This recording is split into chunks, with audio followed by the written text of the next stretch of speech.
This is my class at Rancho High in Las Vegas, and my flying club had decided to give me a going away present, which was sort of a jumpsuit. I had met Max Conrad the summer before.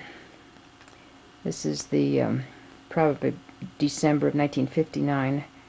I had met him the summer before, and he'd dropped me off in Las Vegas, and I was able to get a job teaching at Rancho. And later he said, yes, I could go along with a plane delivery to Finland. And I had indicated I'd like to go on a plane delivery anywhere. And so during Christmas break, I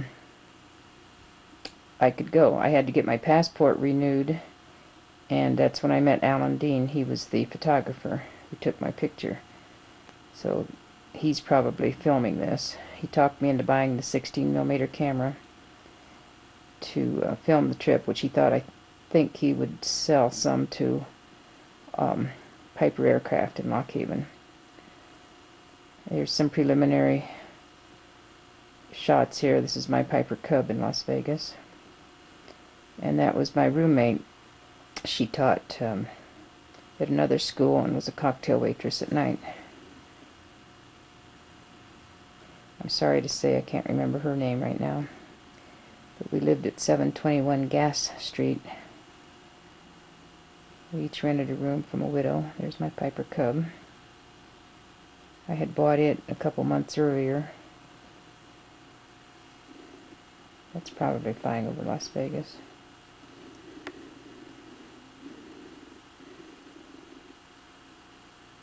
I used to go in and out of McCarran Field, which is now Las Vegas International.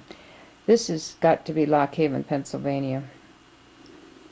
And I don't remember how I got there. I probably flew commercially, although that seems to be a private plane. Anyway, I was very intrigued with the water and the hills. It was very pretty.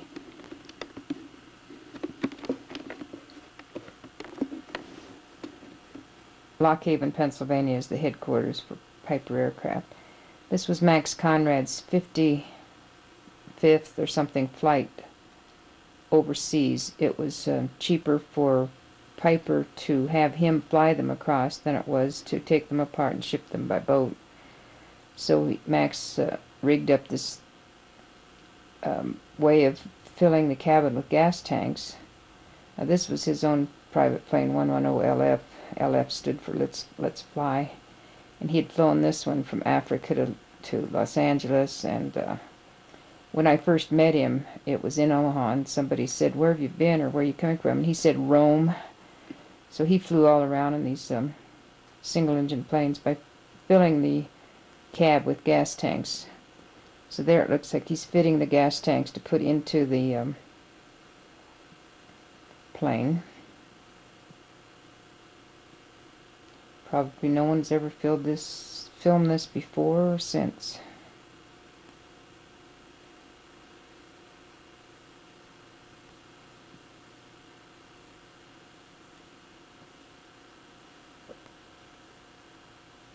Again, Alan's interest, I think, was in me filming this and then selling it to Piper Aircraft for money, for advertising purposes, about how safe their planes were. That a plane designed for 5 hours could in fact fly 14 without stopping.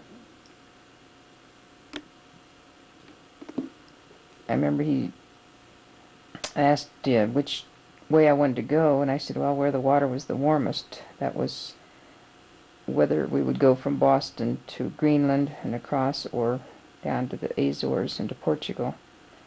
So we took off, and I think that's Boston, and for 14 hours flew straight to the Azore Islands, where incidentally today as I speak, which is March 16th, 2003, March 15th, 2003, from LaPorte, Colorado, our president, George Bush, is in the Azores with a bunch of other world leaders trying to decide why we should bomb Iraq now that we have 250,000 troops gathered around the border. This was a simpler day, 1959, and to fly an airplane across the ocean was a great thing. So I think this is in Boston.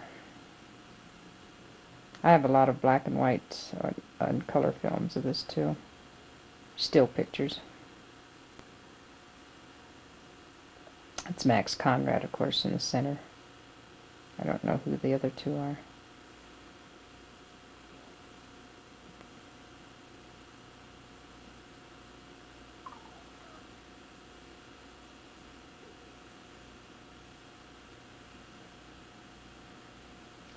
Oh yes, check the weather. I have the map still that we charted our way across the ocean.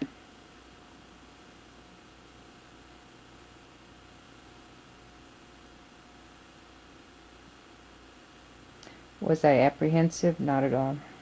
Never gave it a second thought.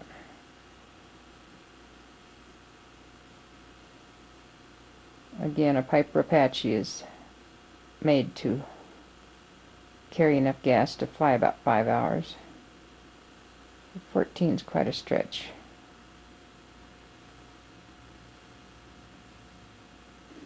I do remember a sinking feeling as we took off from Boston. I did think we might fall into the ocean. But that's the only time I felt a little apprehensive. And most of what I saw on this entire trip, first to the Azores and then from the Azores to Portugal and then Portugal to Finland, is clouds. Remember, this is December 1959. Christmas break. I didn't miss any school. Alan had bought a $300 lens for close-ups, which I apparently put onto the camera and took these close-up shots.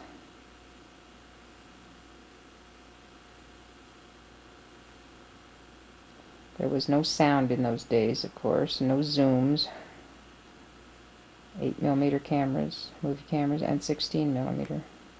This was an exceptional camera. I believe this is sunrise, and I do have some still photos of this. It was just beautiful because it was blue and pink. Sunrise over the Atlantic. I spent the night talking to a few ships down below, and that was fun because they were surprised to hear a female voice in a small plane up above. Radio communications were good, but female pilots were rare.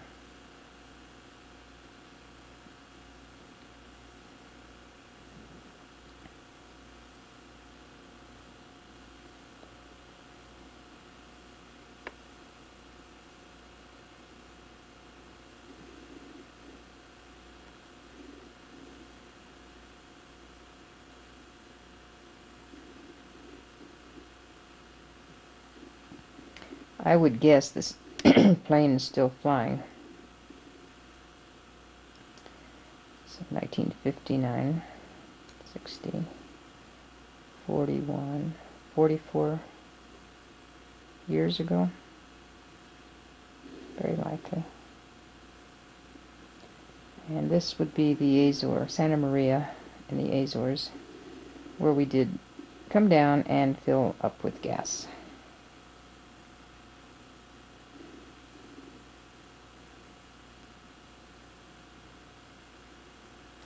And went right on.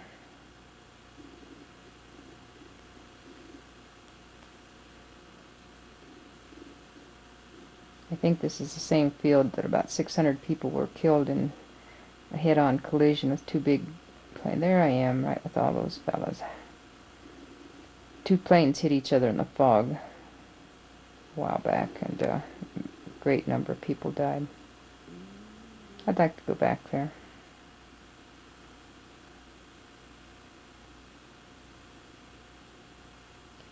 I like to do a lot of things.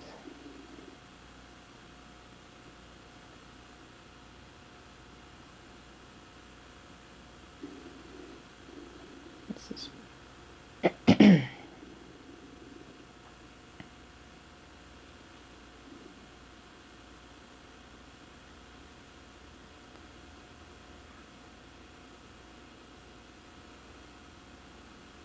that cute girl is a friend of Max's. It's her whole family and friends. And if I remember right, she was a parachutist.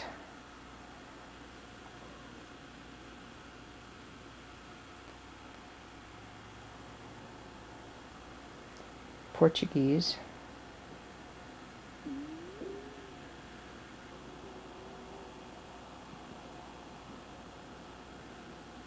Okay, so we're off from Lisbon. And I think then we went to Paris and took the gas tanks out.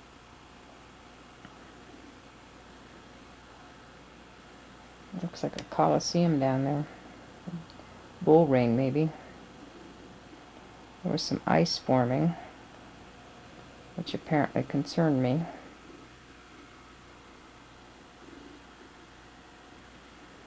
On the engine.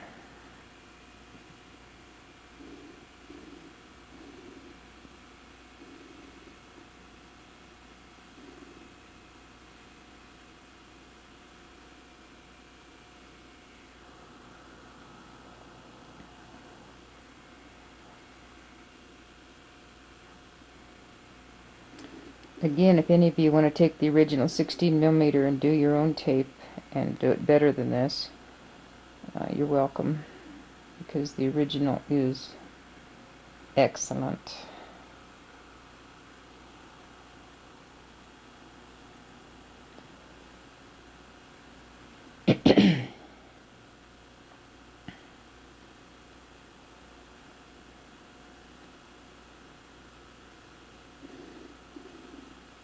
Now, how did I get out of that plane and film it coming in? That was certainly clever.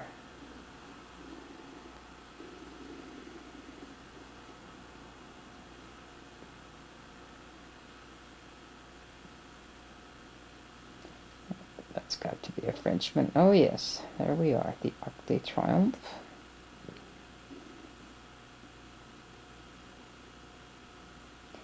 I don't believe we stayed here either. We just went right on to Germany, where Max's daughters were.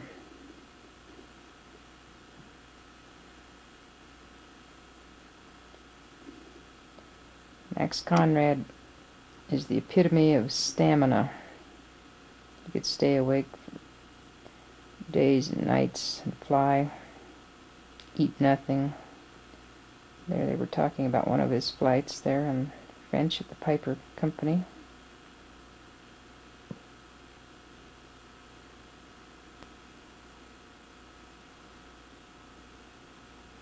Here the gas tanks come out and he ships them home. If I remembered right, he got about $2,500 per flight, which in '59 was a considerable amount of money. And it was cheaper for Piper to pay him that much than to take the plane apart and reassemble it somewhere in Europe.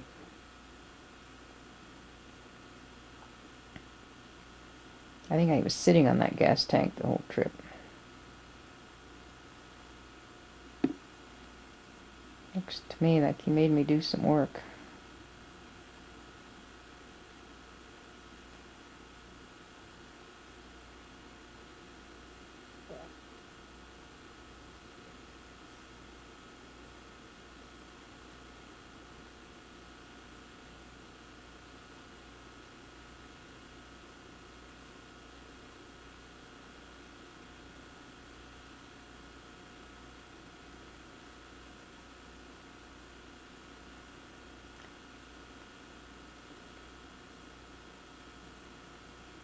This is about December 24th, 1959. Off again.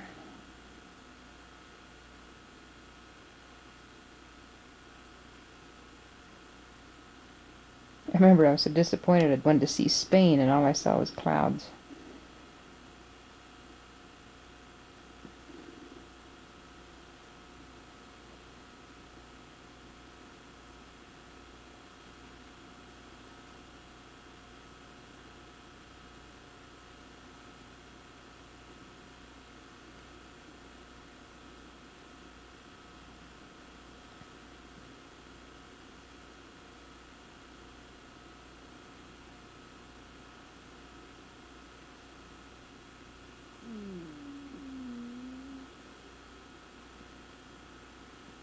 Nice little twin-engine plane.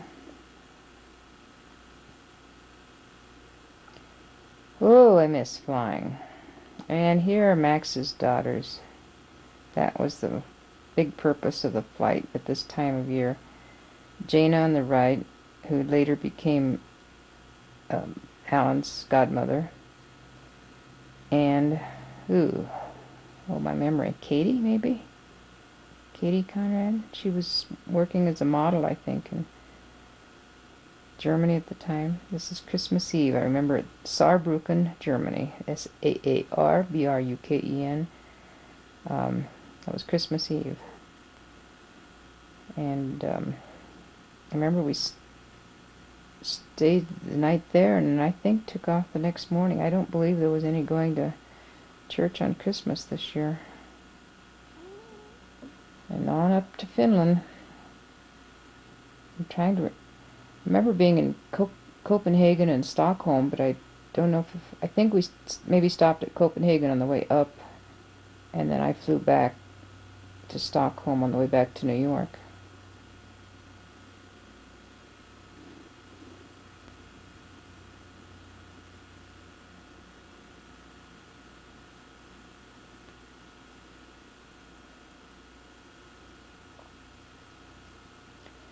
If I had done this 40 years ago, I certainly would have had more interesting things to say, I'm sure.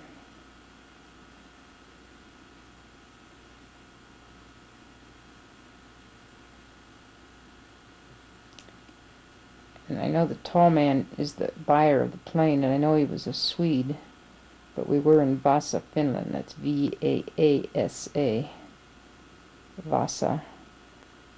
And remember now, at the equinox, or the end of December, there was really not much daylight there. In fact, just for 2 or 3 hours a day on the horizon, you could see the sun kind of come up and go down, but it was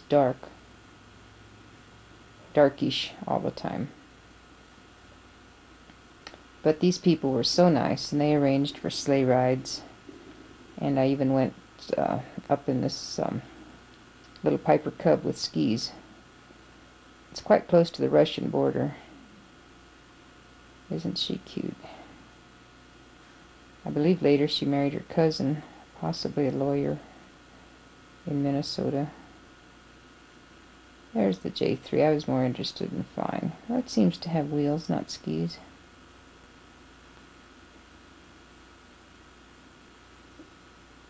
Never got enough of flying.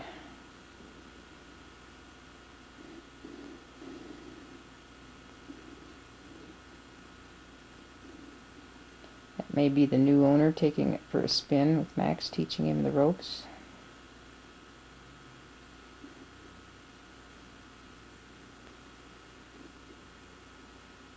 This is downtown Vasa.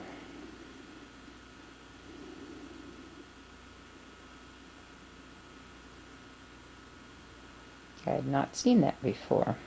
A child on a sled or a bike with 3 wheels.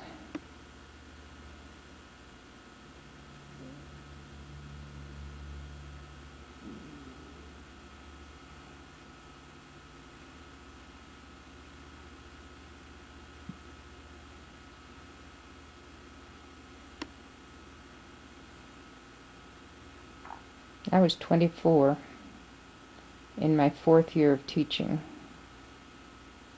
I had taught 2 years at Omaha North, 1 at St. Mary's in Bellevue, and this was in Las Vegas.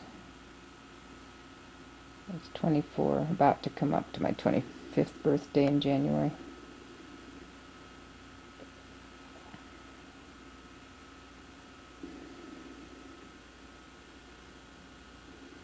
My feet, my boots. Quite blah compared to all those in the store.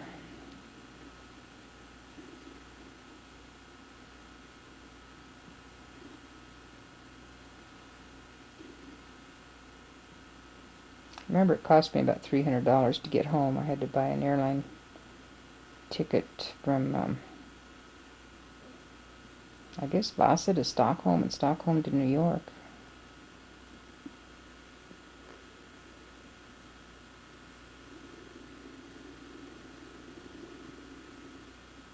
Looks like I took thin air down.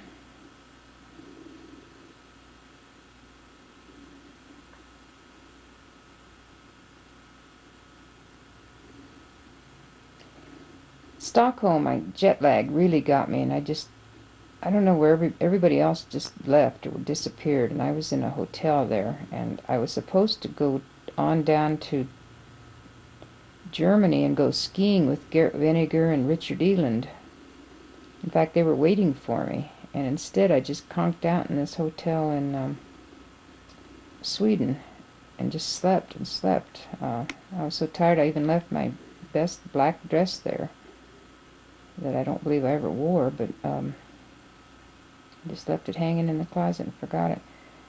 And I just got a ticket on Pan Am and flew back to New York. And there were 3 of us on the plane, so the pilots let me sit up in the cockpit a lot.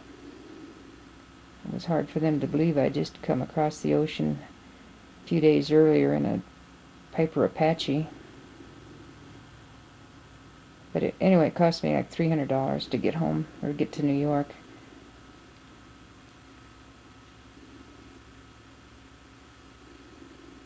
And I remember I was there on New Year's Eve and saw all this revelry in Times Square. There's a child on the plane and a mother, and that was about it. Imagine flying 3 people on a big plane from Stockholm to New York.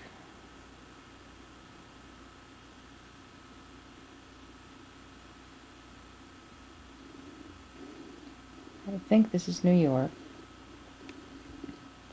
And I don't remember the details, but I think Max was down in Pennsylvania then and had a plane delivery out to California. So he picked me up and we went to Winona, Minnesota, where his family lived, his younger kids.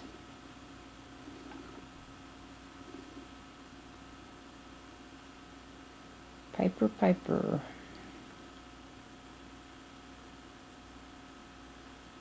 I had some Piper stock at one time. I lost money on it, I'm sure. I've lost money on stock in anything I've ever owned. I think this is around Minnesota.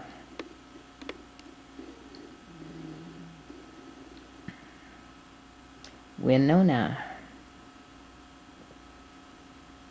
There's Max going up to his house and all the kids running out.